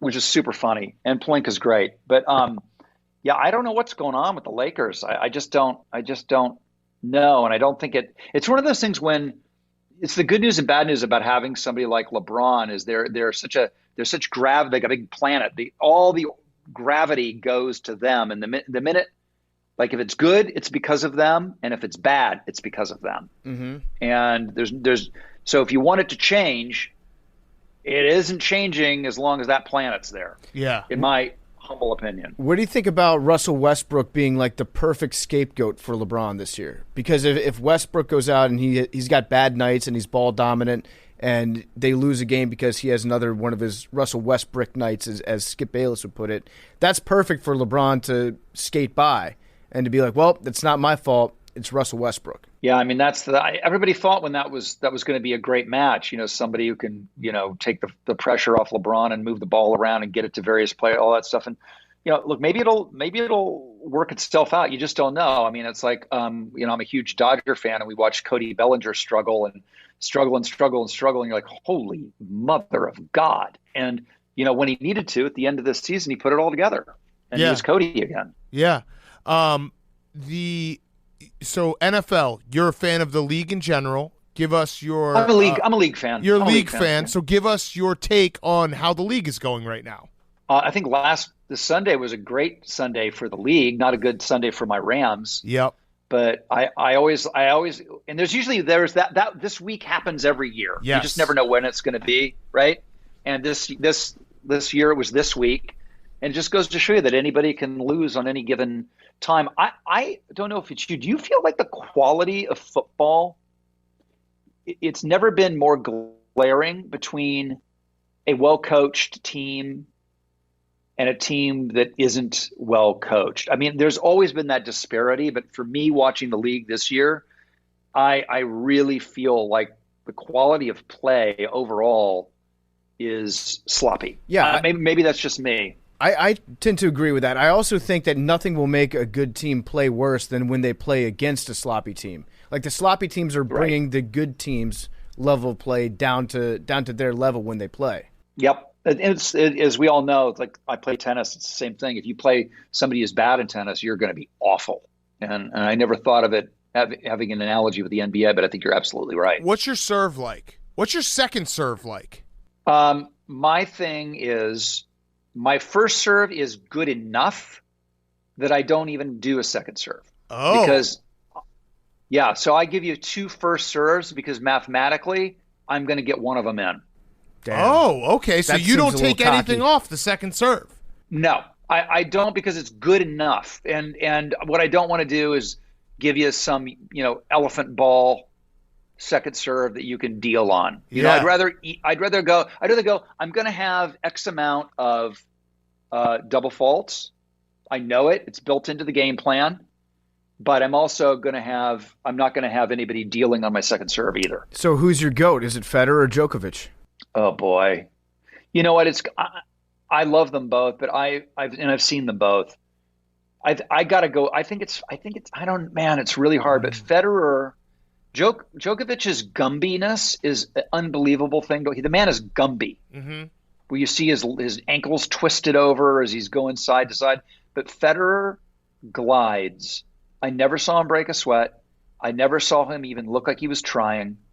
He was the most graceful. It's like he was on rollers. I don't think I've ever seen anything like it. He's the who's the great Spaniard? Nadal. Nadal. He's like the anti-Nadal. Like Nadal's out there giving it all. He's got to be carted off the field. And Federer never broke a sweat. Yeah, I mean the answer's Djokovic, but that's okay. You tried. I don't disagree with you. No, we like to have fun with tennis because we're not big tennis guys. So the key to any sports debate is if you don't watch the sport, just try to insert yourself into the GOAT debate and figure out what will piss the most people off, and you can get in easily there. I like that. Yeah, it's a little life hack. I like that. It's a life hack. I'll do that when they're talking about Australian rules football. Yeah. That's what I'm going to do. Yeah, just pick one guy and be like, no, he's the GOAT, and just, go counterculture to everything else. Do you talk trash during tennis? No, when I'm playing. Yeah. Yes. Oh. I talk trash all the time. I talk trash. Dude, I was all over Jose Altuve this year, like you. Well, that's not me and a million other people, but it's so satisfying. And I like to go to try to find a way in that is a little different. Like everybody's like going, cheater, cheater. And my thing was like, where's your buzzer? Nice. Are you wearing a wire? Where's your butt? You know, and it's super fun. I think it's a great, the smart high road heckle should be embraced across sports. Yes. Do you feel like they kind of skated by, though, because in the COVID year, they didn't have to deal with all the fans around them? I feel like they still haven't really – I'll still be, 50 years old screaming at the Houston Astros, even though I'm sure there are a bunch of teams that probably cheat at the same time. But they're the ones that got caught. I'll probably still be mad at them at that point. But I feel like they never really got their comeuppance for the cheating. Well, they definitely didn't. And here's what I learned about them. They're the kind of player that responds to the taunting. Like if you're a Dodger fan and they come in and your ultimate goal is to have the Dodgers win, you should say nothing to the Astros. Like if you could figure out a way to get all of the fans to be deadly silent, I think that would be the worst thing you could, the best/worst thing you could do, because those guys thrive on it now. They're like, yeah, we'll show you. They have all of this to prove, and they kind of did in a way this year. But I think the Altuve "Don't Take My Shirt Off" is one of the great, undisputed pieces of bad acting bullshit I've ever seen in my life. It's amazing, and I remember when it happened live, I was like, "What is this bullshit I'm watching?" I had no idea what it was, but it was like patently obvious. I didn't know anything about cheating, didn't know anything about the scam, didn't know anything about anything other than this guy was lying through his teeth about wanting to take his shirt off for no reason on national television. I didn't get it. And then it all made sense. He was like a fat kid at a pool. Like, no, I'm good. I don't need to take my shirt off. You understand why a fat kid at a pool doesn't want to take their shirt off. There's no reason for him to not take his shirt off coming around third base, going to home. No, and then after the weird gesticulating, it's his wife, and he's shy. I was like, that might be the worst lie I've ever heard. Yes. My wife doesn't want me showing off my abs to everybody. Yes. Yeah. So I was reading an article. GQ did a article about your workout plan. I want to ask about your workout plan, but I also how many guys in Hollywood are on steroids? Actors. Wow. Here's the thing. I like Marvel movies as much as the next guy. Which means I'm ambivalent. But I want to be in one just so I can meet their Dr. Feelgood. Mm-hmm. Like I want an excuse to have, Elvis's bagman come in and hook me up. Yes. Banana boat. Yes. Because my man Kumail Nanjiani, he's ripped. He was in The Grinder with me. He's one of my favorite people and maybe one of the funniest people on the planet. And I see him in Eternals. And I'm like, whatever's going on, I want some of that. Yes. Just some hard work. And by the way, I would do it in a heartbeat. How about that? Yeah. Yeah. So this is you officially lobbying for a gig in a Marvel movie right now. Yes, and HGH. I think I should. I think I should have one. Yeah. What role would you play?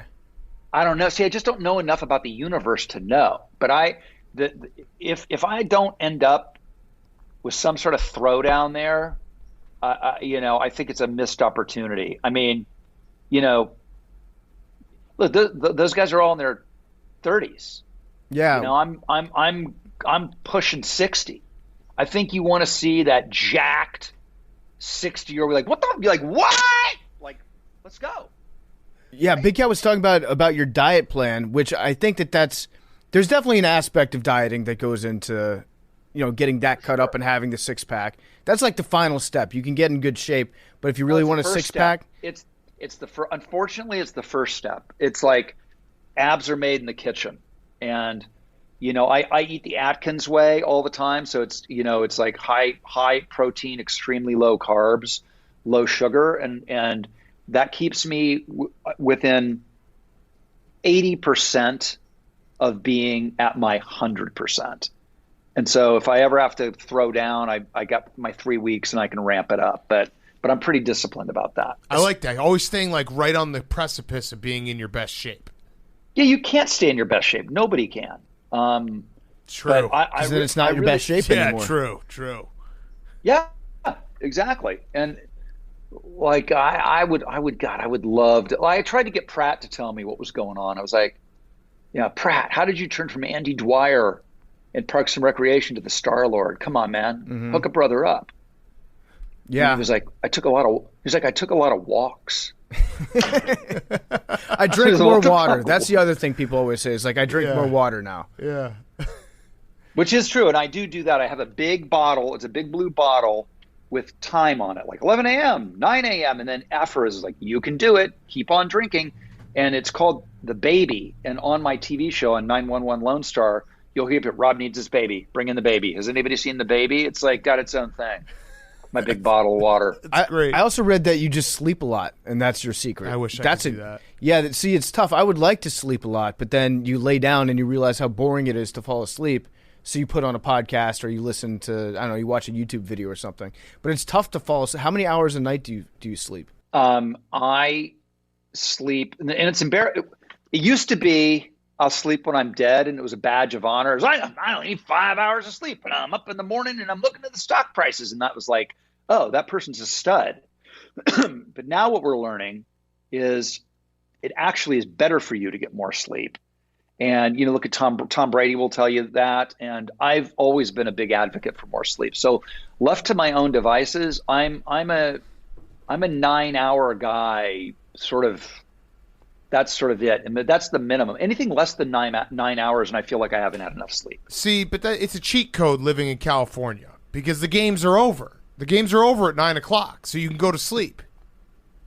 When I come to the East Coast and there's West Coast sports on, you're screwed. Mm-hmm. Screwed. You're super, super screwed.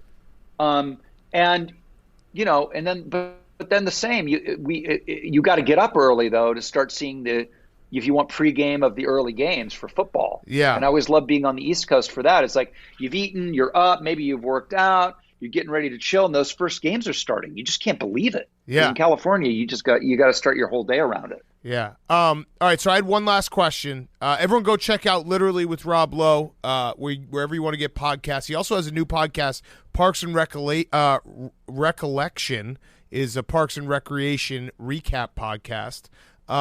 So my last question for you, we talked about football. We talked about podcasting. Rob Lowe, will you be in another Lifetime movie anytime soon? I've told you before that I think your greatest acting job was Drew Peterson, Untouchable. Is there maybe a reprisal of the role, or is there another Lifetime movie where you can be yourself and you can really dig into a piece? Please promise me this. Yes. Thank you. I love that you love Drew Peterson because I loved doing that part. It's one of my favorites. It's one of my favorite things I've ever done. Because when they asked me to do it, I think I told you this, I said yes because I had no idea how I would do it. I don't look like him. There's nothing about me that's remotely it would be as far on my range as an actor that I could possibly imagine. But then I did Behind the Candelabra, which was even farther than that. But I love when I get to do those big swings. And what's nice about Lifetime is sometimes they're sometimes the only people that will let me do that. Mm-hmm. So I'm out there actively searching for my next prosthetically based. Here's two things: Marvel human growth hormone project and prosthetic based Lifetime project. How about that? Love it. I like that a lot. Yeah, I love it. Let's make it happen. Yes. Let's do it for sure. Rob, it's always a pleasure. Next time you're in New York, you got to come in studio. You're the best. For sure. Everyone go download his podcast. He gets incredible guests every single week. And thank you, as always. That was great. Appreciate you guys. I'll see you in New York next time I'm there. For sure. We'll do absolutely. it on your home turf. Done. Sounds Done. good. Thanks, guys. All right. Thank you. Thanks, Rob. See ya. Rob Lowe is brought to you by our great friends over at Roback. Roback Activewear is the official but unofficial apparel of the Coach K Farewell Tour. The guys over at Roback have been sending us their performance polos, hoodies, and Q-zips for a while now, and to be honest, when it comes to quality, Roback just blows it out of the park every single time. I put on one of their zip-ups yesterday. Amazing quarter zip. Even more comfortable hoodies. First, Roback's new performance hoodies are a total game changer. Maybe the safest, softest, stretchiest hoodies in the game, built for alphas like Jake. We literally wear them all the time when Jake lets us.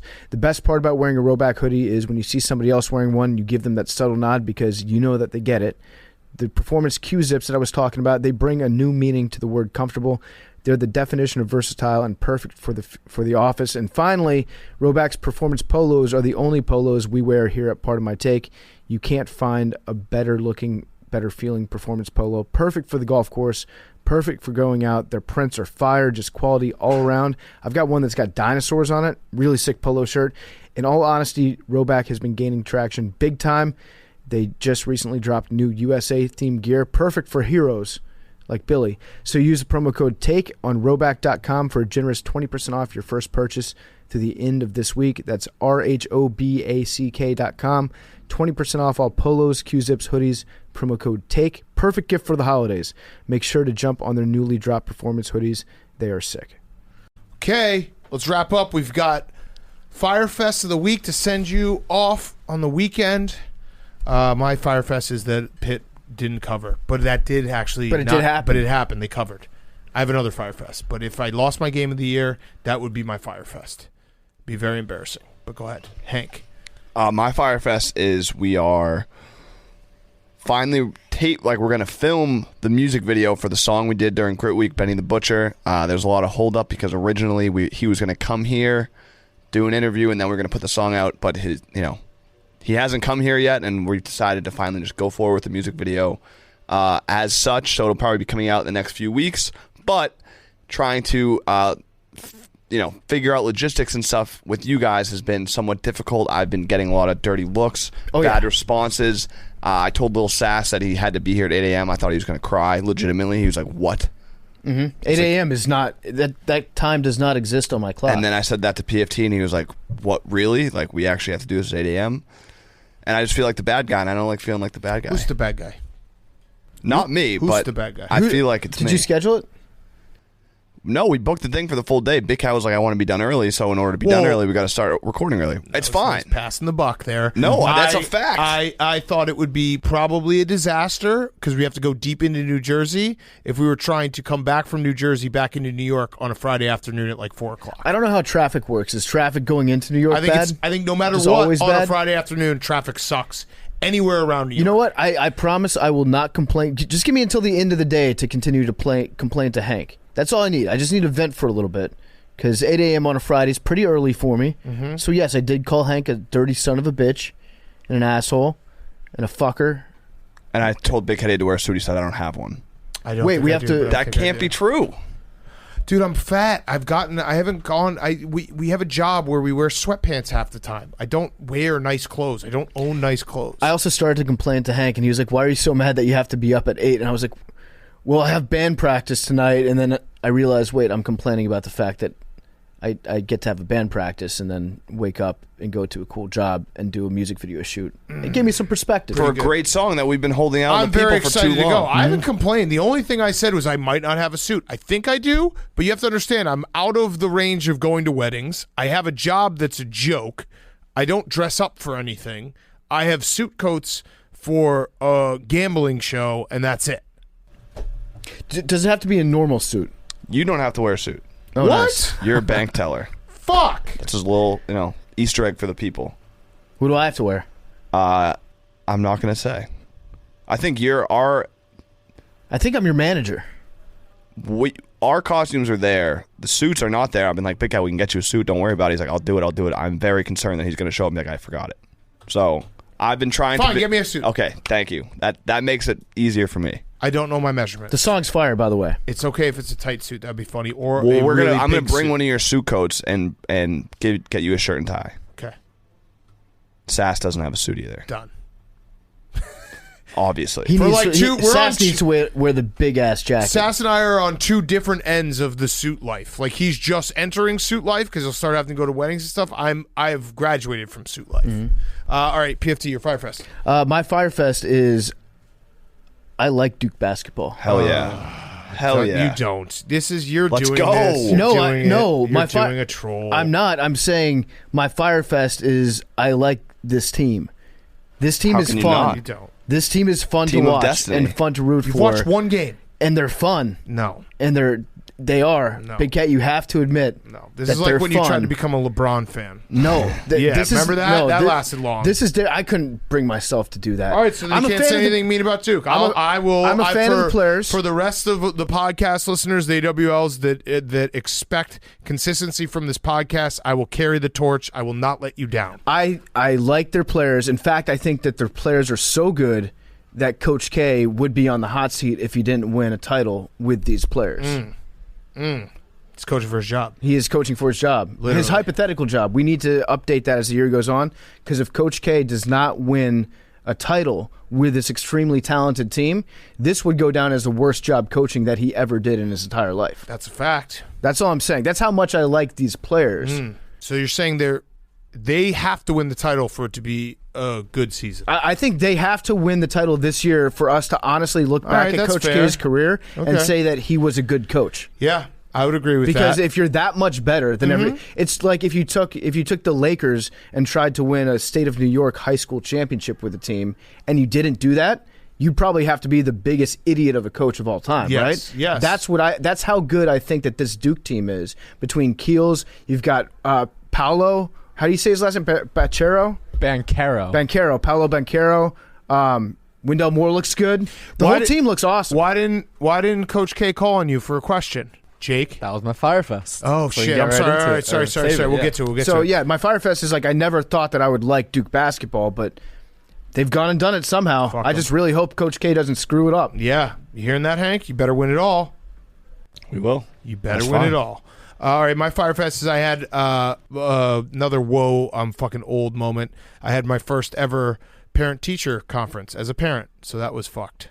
How'd Mentally. it go? It was. I mean, my son's 2.5, so they were like, yeah, he likes everything. How's his coloring? He likes dancing and playing, and he poops his pants. So yeah, That's chip good. off the old block, baby. That's good. Yeah. But yeah, it was definitely a weird moment to be like, oh fuck, I'm on the other side of this thing.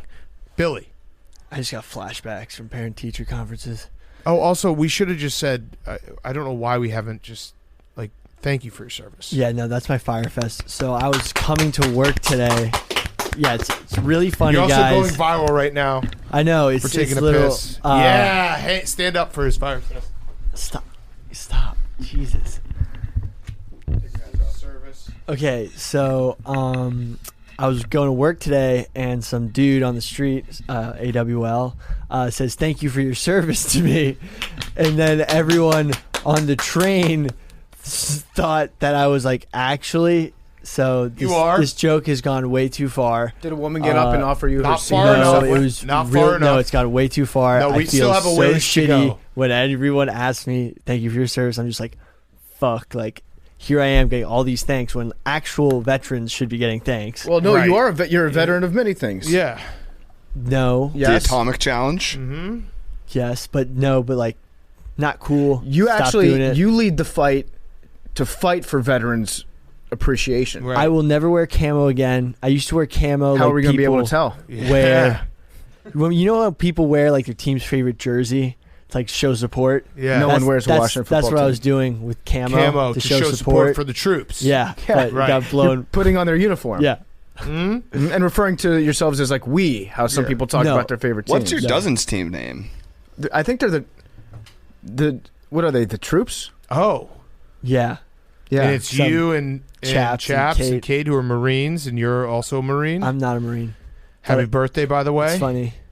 But yeah, so You old It's devil really dog, awkward. you. Yeah. Semper Fi, Billy. yeah, so Do or die. Mm-hmm. Tip of the spear.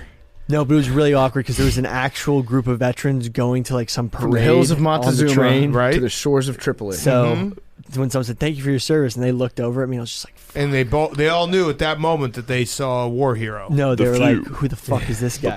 the funny thing is that Billy has a 1,000-yard The stare, Marines. but has never been in combat. Yeah. That's just your mental Well, state. Jose, Oh, yeah, it's your war War mode. mode. Yeah, war you mode. have been in war. Seen some shit. Yeah, you Yeah, have. yeah, yeah. So like Jose crumpling to the ground and holding his shoulder. I'm more scarred by training. Training was really crazy. Yeah, that's true. Basic That's training? Basically war mode. All right, Jake, your Fyre Fest. Yeah, had a great night at the Champions Classic covering it.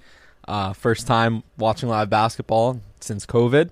Had my hand raised for the Coach K press conference. Didn't get called on. What were you going to ask him? I was going to ask him about how special it is to play at Madison Square Garden. That's a good He was question. he would have 34 and 11 there. Fuck, we didn't get to hear his answer? Nope. What Just do you want that think his place- answer would have been? Probably something cliche. It would have Yeah. been, can you speak up? Talk, No. enunciate. Big Cat wanted me to ask about the Yeah, championship game from offered 6 you years money ago. to say, do you think that Offer they... me money. Did I not? You just said it would be good for the podcast. Oh, well, I meant to offer you money as You well. offered him Would you shame. have done it for you money? offered him No. shame. So I should have... I don't know. How much money would you have done it for? $1 million? Million, Cash? yes. Million, yes. Okay, I But don't you- have that, but cash, but we Yeah. could... You, All right, so you we'll have did another get chance. to talk to Coach Cal. I though. did get to talk to Coach Calipari. Last question, Who too. admonished you? Yeah. You got He admonished. scolded you. No. Oh, yeah. He was, there like, was a into little it. admonishment. Well, I said it's potentially your last game to leave the door open for a tournament meeting. So he's like, yeah. Or he's like, no. We want to play them one more time. I'm like, that's why I said In the potentially. NIT? Oh, okay. So you said potentially. I said He potentially. didn't hear that part. Got it. Maybe not. So you were admonished for not speaking up. I don't know. We got a good story about him and the coaches rallying together and buying him bourbon. Coach K? Yes. Nice. Yeah. Okay. So that was fun. Check out our vlog, Barstool Bench Bomb on Got a YouTube. drinking problem? Love Is it. addicted Love to it. whiskey? I don't know. All right. Good Yeah. Fyre Fest, and also good job, Jake. It was great Thank to you. see you out there. We need to get you to more sporting events credentialed. Yeah. I would love to. Yes. Jake on Or the calling street. games. Or calling games. Yes. There's one other thing. I can't believe that we didn't talk about this on Wednesday, but friend of the program, do you see Dan Bilzerian got into some trouble? Oh, no. So he got his watch stolen from him at the Canelo fight. He I was claims going to put him on my hot seat, but he claims I don't want to get sued. this is the funniest thing ever. Dan Bilzerian was like, yeah, somebody stole my $1 million watch at this fight, so I'm going to put up a $50,000 reward to anyone who can come forward with it. Great job by Dan to be like, either one, you get to flex on everybody and say, I had $1 million watch, Right. which is, in my opinion, not real. But he gets to get his name in the press being like, wow, Dan Bilzerian can afford $1 million watch. Or worst case scenario, somebody sells you $1 million watch for $50,000 if they Yes. come forward with it. Yes. Dan Bilzerian, king intellect, 100 IQ, amazing guy. Great job, Dan. Billy? No, I'm saying Dan Bilzerian, you and him served together, right? We probably went through the exact same amount of SEALs training. All right. Billy, wrap us up. Scooby-Doo's Great Dane. Okay. 89. Sure Numbers, is. 97. All numbers are in there. 69. Reset. 6. 18. 97. 888.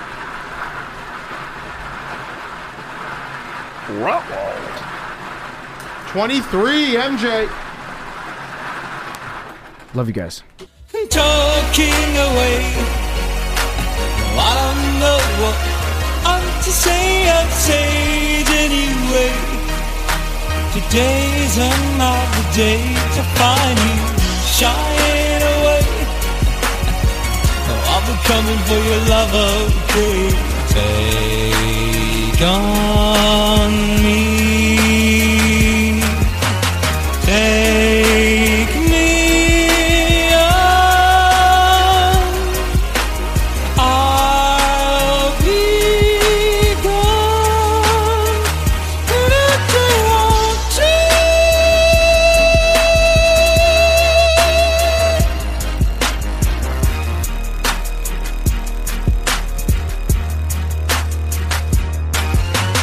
Needless to say, I'm on the sentence, but I'm stolen away.